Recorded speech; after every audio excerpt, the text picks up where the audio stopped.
Eu tenho uma palavra de Deus para você, e lá fiquei buscando de Deus aquilo que o Senhor tinha para dar. Recebam em nome de Jesus. Livro de Gênesis, capítulo 11, versículo 1 a 9.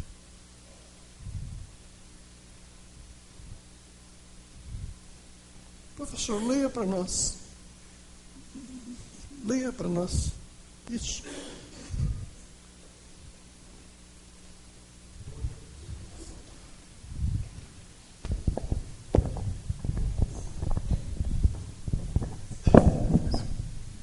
Gênesis 11, 1, 9. E era toda a terra de uma mesma língua e de uma mesma fala. E aconteceu que, partindo eles do Oriente, acharam um vale na terra de Sinar, e habitaram ali. E disseram uns aos outros: Eia, façamos tijolos e queimemo-los bem. E foi-lhes o tijolo por pedra e o betume por cal. E disseram: Eia, edifiquemos nós uma cidade, uma torre cujo cume toque nos céus, e façamos-nos um nome, para que não sejamos espalhados sobre a face de toda a terra. Então desceu o Senhor para ver a cidade e a torre que os filhos dos homens edificavam. E o Senhor disse: Eis que o povo é um, e todos têm a mesma língua. E isto é o que começam a fazer. E agora, não haverá restrição para tudo o que eles intentarem fazer. Eia, desçamos e confundamos ali a sua língua, para que não entenda um a língua do outro. Assim o Senhor os espalhou dali sobre a face de toda a terra, e cessaram de edificar a cidade.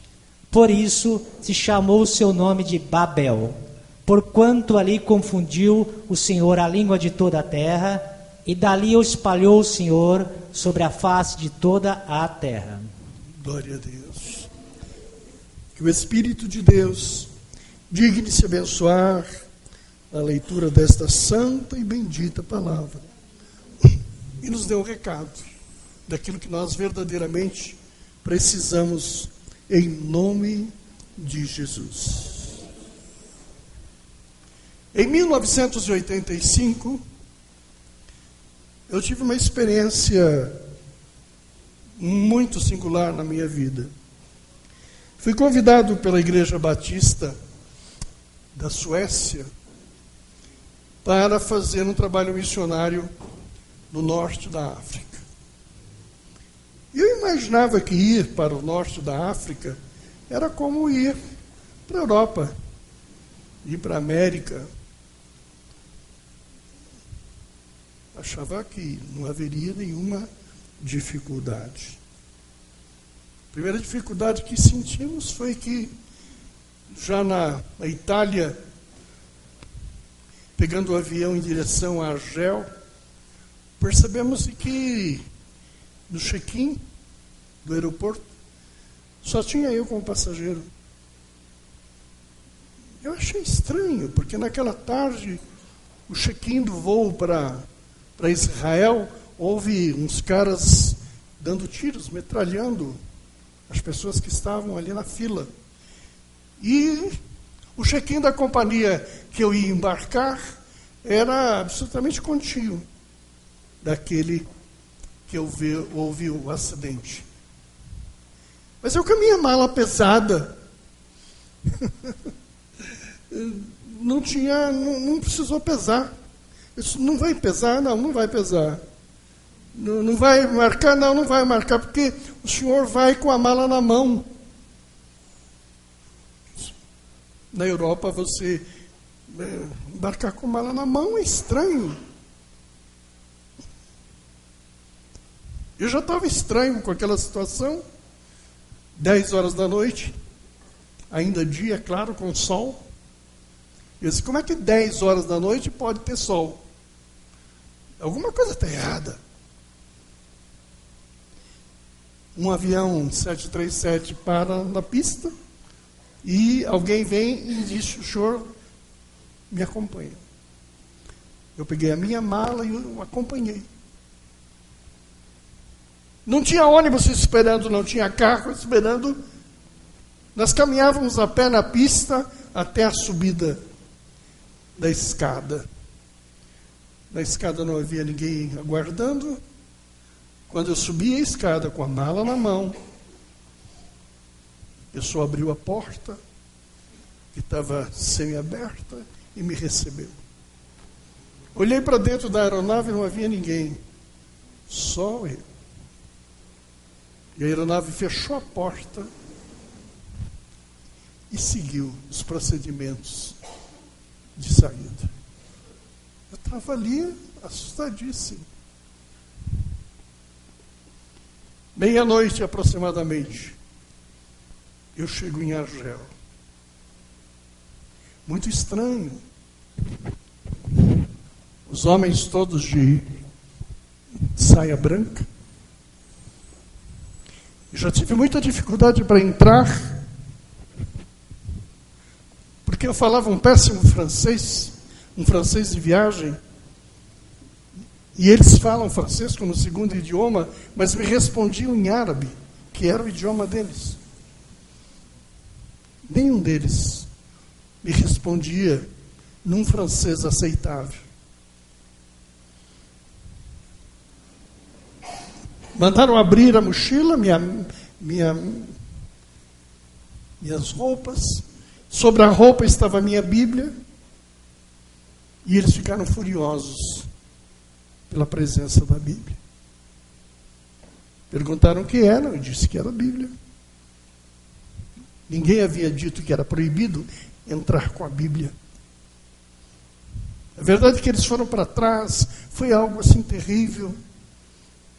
E eu percebi que havia uma ameaça ali de prisão, de coisas assim. 1h da manhã o aeroporto fecha. Não tinha ônibus, não tinha condução, não tinha coisa nenhuma.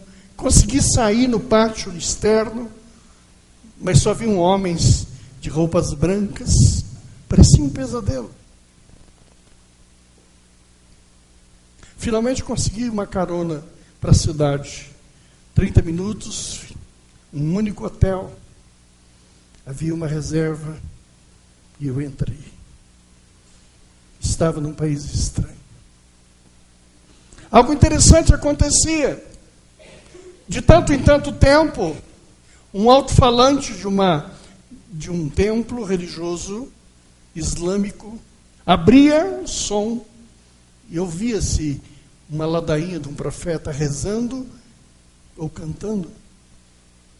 Não dava para entender o que ele fazia, mas durante um tempo.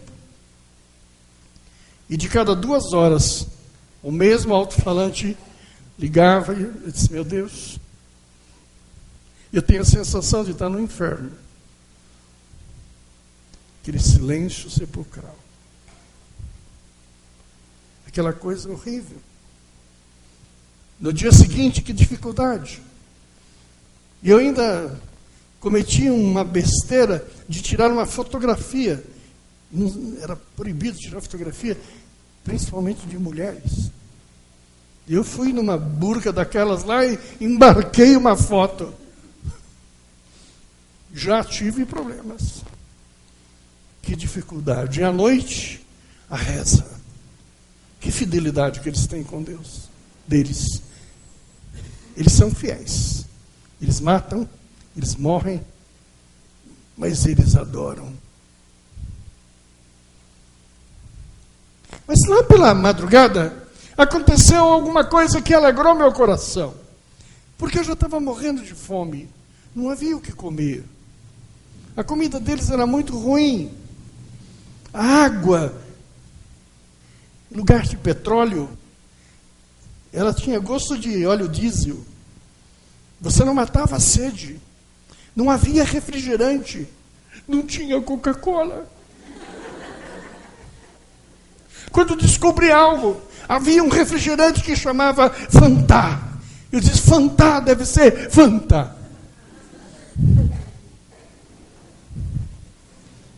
Aí quando trouxeram, era amarelinha. Eu falei, é a própria. Beberei todas as Fantas. que tem aqui nessa terra. Mas a Fanta deles era... aquela Fanta não era Fanta. Então não tinha mais o que comer. A carne você punha na boca, salivava e não descia. A água, óleo diesel. A Fanta não fantava. Mas pela madrugada te vinha a primeira alegria.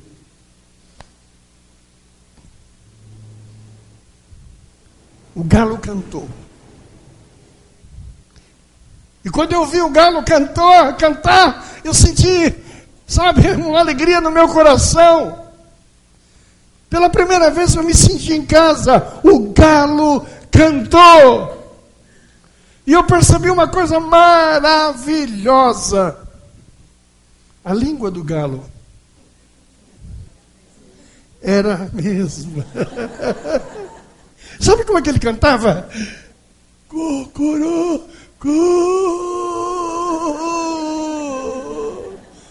e eu lá no apartamento disse, glória a Deus. Sabe, ele falou bom dia, ele falou a paz do Senhor, ele falou tudo. Eu fiquei mais contente um pouquinho, que depois eu comecei a prestar atenção. E eu vi um gato. E quando o gato se manifestou, você sabe como é que o gato falava? Ele falava, não era maiau. Ele falava miau. Pronto, está em casa. Tem o gato e tem o galo. Eu fui prestando mais atenção. E eu vi um mugido de um boi distante. E ele dizia, mu. Igualzinho nosso aqui. Aí o Espírito de Deus falou no meu coração. Vejo os animais. Você está num país estranho, de gente estranha, sem Coca-Cola para tomar. Mas os animais falam a mesma língua. Quem os ensinou? Será que o galo de lá passou, fez intercâmbio cultural com o Brasil? O galo de lá aprendeu a cantar. Deus os ensinou. Desde o começo da geração da história, os animais falavam a mesma língua. Sabe quem não fala a mesma língua? Somente os homens. E tudo começou nesse texto que nós lemos. O homem, pelas suas atitudes, tirou esta beleza que era a unidade, a comunhão, o estar juntos. E fomos nos dividindo, fracionando. Hoje, nem mesmo no mesmo país, falamos a mesma língua. Quando esses homens se uniram, eles disseram, vamos construir um edifício que vá até o céu, diz o texto. Veja bem, eles não disseram, vamos construir algo que nos leve até Deus. Percebe a diferença? Como o homem muda? Ir aos céus é uma coisa. Ir a Deus é outra coisa. E aí então diz a palavra de Deus, e eu não vou pregar muito hoje,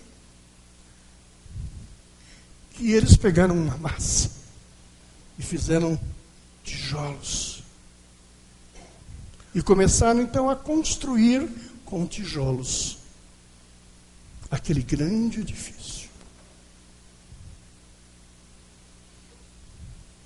Começaram errando. Porque construção não se faz com tijolos. Construção se faz com pedra. Hoje nós temos a engenharia toda que facilita. Mas a ideia do tijolo é algo feito pela mão do homem. Mistura e toda aquela consolidação da peça feita por mãos humanas. A ideia de você construir algo com tijolo é algo você construir com a tua tecnologia. Pedra não. Pedra não tem a mão de homem. A pedra vem na origem mineral de todas as coisas. É diferente. Pedra é coisa original. Tijolo não é original. Talvez seja por isso que o Senhor tenha dito assim para os discípulos: sobre esta pedra construirei a minha igreja. Quando se referia à pedra angular da igreja cristã, ele citou o nome sobre esta pedra. Quando o Senhor fala sobre nós, ele diz que nós somos pedras especiais. Ele não diz que nós somos tijolos especiais. Então Deus, nesse capítulo 10, 11, 12, Ele está vendo o homem construir algo para que pudesse então achar que aquilo seria algo que os protegeria talvez. Mas na verdade, no capítulo 11 você vê Babel sendo construído pelo diabo com finalidade diabólica, pela mão dos homens, para dividir os homens e para separar. Se você for no capítulo 12, você vai ver uma outra construção. 12 é uma construção de Deus. No capítulo 12, ele está dizendo para Abraão: Abraão, sai, forma família, que eu te abençoarei. Olha a diferença entre capítulo 11 e capítulo 12. Capítulo 11, construamos um prédio. Capítulo 12, Abraão, construa uma família.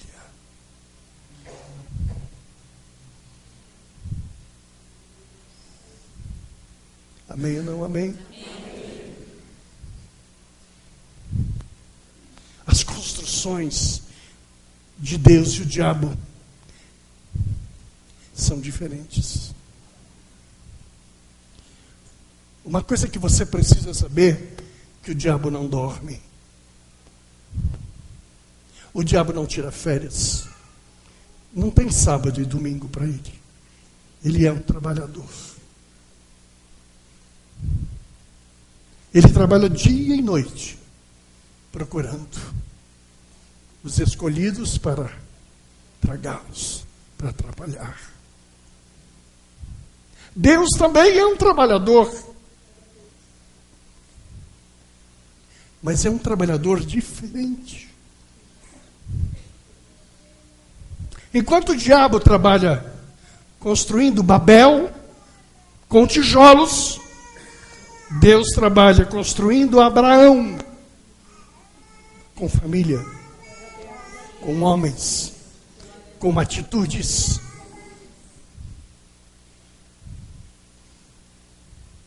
Eu não quero pregar aqui para você, não, você abandone os sonhos materiais. Não. Abraão se tornou um dos homens mais ricos da terra. Não digo que o nosso Deus é um Deus de pobreza e misericórdia.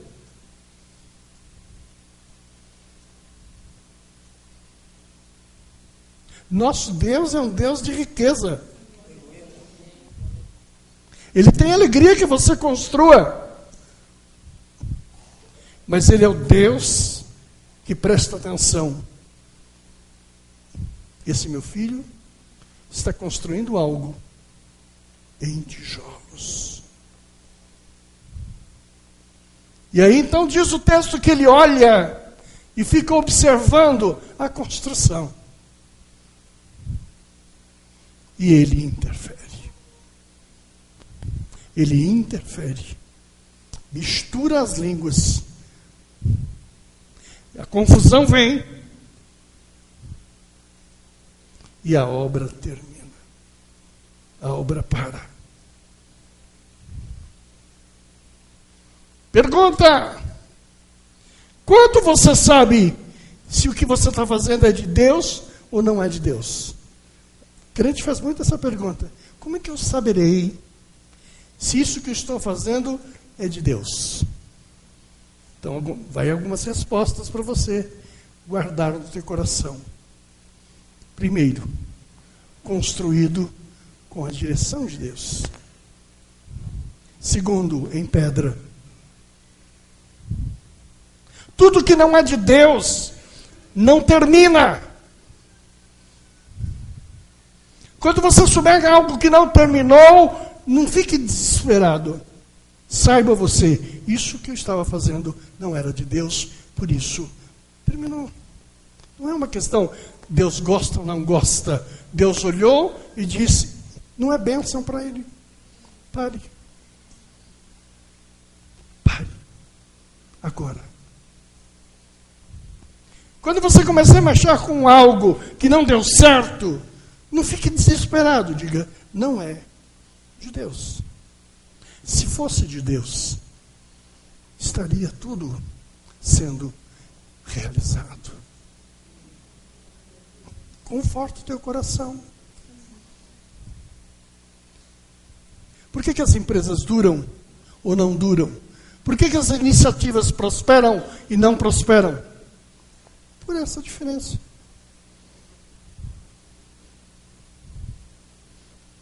Basta isso para você entender. É de Deus. Não é de Deus. O certo seria que para casar, buscássemos mais a Deus. Senhor, não permita que eu me case se não tiver a tua bênção. O correto seria esse. Senhor, não compra este carro se não for a bênção que o Senhor está me dando. Senhor, não me dê esta casa. Eu não quero esta casa se não for abençoada por Ti. Não quero este marido, não quero esta mulher. Deus, não me dê nada que não tenha a Tua bênção. Isso é o correto.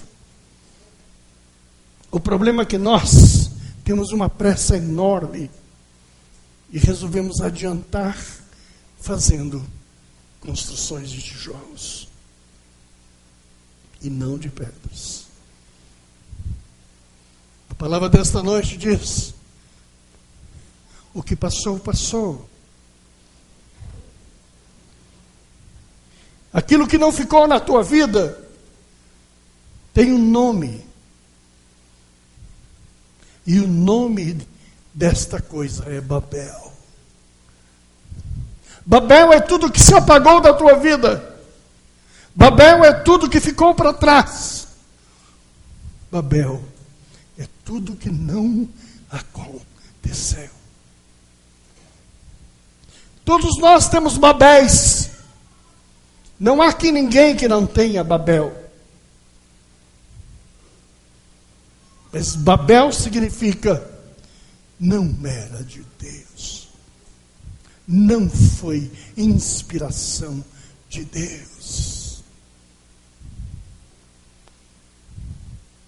Quando você lembra sobre o teu casamento que acabou, ficou para trás. É um novo tempo. aquele casamento era Babel. Não tinha propósito de Deus. Se tivesse, ele estaria aí. Aquele namorado que foi embora, o noivo que foi embora, o amigo que virou as costas, o trabalho, a empresa que ficou. Não lamente. Não lamente. Aquilo era Babel. Quem ama a Deus aprende a dizer: Senhor, tu não estavas naquilo, porque se estivesses naquilo, eu estaria abençoado até agora, debaixo daquela proteção. Se aquilo não deu certo, é porque era Babel. Diga, Babel. Me ajuda a pregar? Babel. Se tem alguém aqui que faliu, alguém que quebrou, pare de desanimar com teu coração e achar que você é um incompetente, um incapaz. Quando você está num trabalho que não é abençoado, e o Senhor está vendo que o trabalho não é abençoado, sabe o que ele começa a fazer? Ele abre outra porta e te arranca de lá.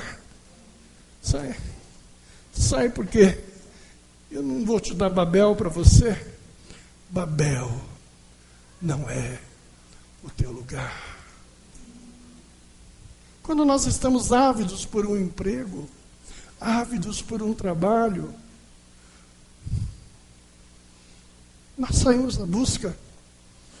E às vezes a necessidade é tão grande que aceitamos condições que não são as melhores. Mas naquele momento, tudo que precisamos é ir trabalhar amanhã. Como pai de família, fiquei desempregado algumas vezes. Eu dizia: Deus, amanhã, como vou ter o dinheiro de amanhã? Às vezes algo que é abençoado, de repente passa a não ser. Existem circunstâncias da vida onde aquilo é bom por um tempo. E você precisa aprender a avaliar quando aquilo virou Babel. Eu acho bonito alguém diga: pastor, foi bom, mas agora é Babel. O que eu faço? Destrói. Desce daí. Sai fora. Amém ou não amém? Amém. No livro de Apocalipse, põe lá, capítulo 21 do Apocalipse, e o professor leia para nós. Apocalipse 21, 9. E veio um dos 7 anjos que tinham as 7 taças cheias das últimas 7 pragas e falou comigo, dizendo: vem, mostrar-te-ei a esposa, a mulher do Cordeiro. Só? Não teve mais? No capítulo 21, começa a falar sobre as ruas de Jerusalém, como elas foram construídas. E você pode ler no capítulo que as ruas de Jerusalém foram construídas com pedras, com joias, com pedras preciosas. Achou aí, Fátima? Então fala bem alto aí. É?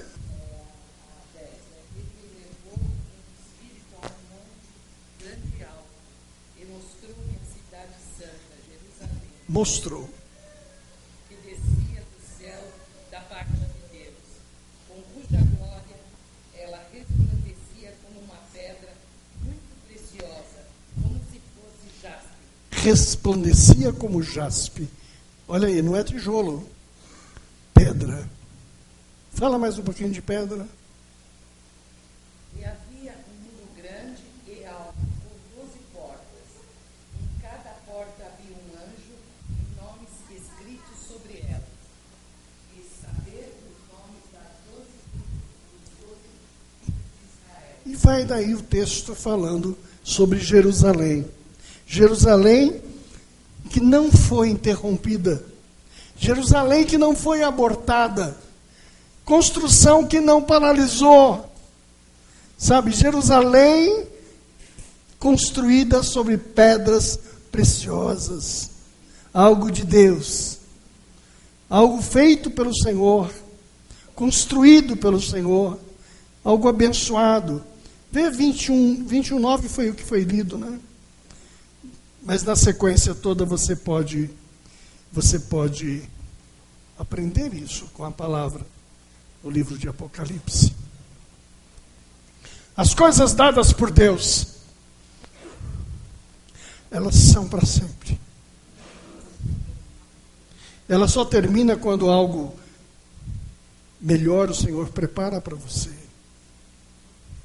Eu queria dizer para você que Deus está construindo algo definitivo para a tua vida. O grande negócio está chegando para você. O negócio definitivo da tua vida está chegando para você. Aquele que não será mais substituído.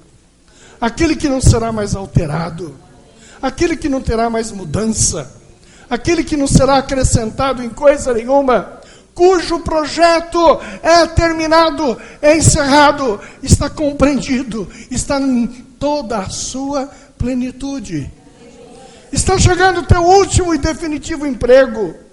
A tua empresa estará chegando àquelas condições que você precisa para que ela seja a tua definitiva empresa. As tuas coisas estão sendo alinhadas para o melhor. Está chegando o tempo que não cabe mais palpite sobre o teu empreendimento. Ele vem completo nas tuas mãos. Ele vem completo nas tuas mãos. As coisas vão chegar fáceis a cada um de vocês. A bênção de Deus poderoso é sobre a tua vida. Virão coisas especiais sobre você. Coisas que você pediu, chorou, gemeu, buscou. Mas é a época das pedras. Não é tempo de tijolo. Não é tempo de pedaços. Não é tempo de partes. Não há tempo de estágio. A gente, quando vai para a faculdade, a gente faz estágio. A gente aceita lá trabalhar de graça, né? Trabalha de graça lá para estagiar. Teu estágio acabou. O teu estágio encerrou. Agora é a hora do melhor. Agora não é hora de Babel. Agora é hora de Jerusalém.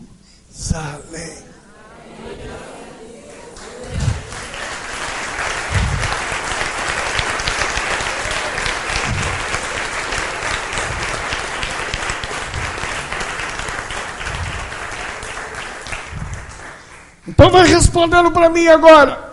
Teu trabalho atual é Babel ou Jerusalém? Pode responder. Não tem vergonha de dizer que é Babel. Porque se você falar é Babel, Deus vai desmontar para montar a Jerusalém. Fernando, você não vai trabalhar em Babel nenhuma. Você não vai construir Babel nenhuma. Você não vai abrir porta de Babel nenhuma. Está proibido de abrir Babel.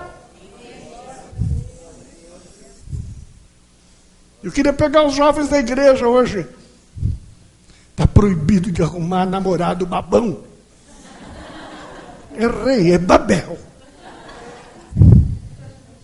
Chega de namorado babão. precisando é de uma noiva, Jerusalém. Eu olho para os moços e digo, está perdendo tempo com Babel. É hora de definições da tua vida. É hora de dizer assim, chega Babel. Chega Babel. Babel não é nome de bolacha. Babel é nome de estou perdendo tempo. Estou atrapalhado. Babel não é nome de bolacha. Babel é nome de confusão. Vamos aos céus. Diga assim, eu vou a Deus. Diga, eu vou a Deus. Ô, mensagem bonita essa daí. Deus é lindo, né? O Espírito Santo é coisa maravilhosa. Eu estou aqui que não aguento respirar e o Espírito Santo... Aguenta sim, aguenta. Glória a Deus. Está acabando o tempo de você ficar aceitando qualquer coisa. Está acabando o tempo de você mendigar o mínimo. Está acabando o tempo. Agora é tempo de graça. É tempo de glória. É tempo de alegria. Você vai olhar para os teus filhos e estou olhando para Jerusalém. Riqueza abençoada, os teus filhos prosperando. Você não vai olhar para os teus filhos na miséria. Você não vai olhar para os teus filhos no sofrimento. Você vai olhar para elas e dizer assim, pedras preciosas. Minha vida é Jerusalém. Ou o teu casamento arruma, ou ele acaba. Não há mais lugar para casamento chinfrim. Não há lugar para namoros e noivados que não sejam abençoados. Esta é uma semana de bênção para você. Deus está dando Jerusalém. Jerusalém. É um novo tempo. É um novo tempo. Babel está repreendido. Em nome do Senhor Jesus. Repreendido. Diga, Babel, você está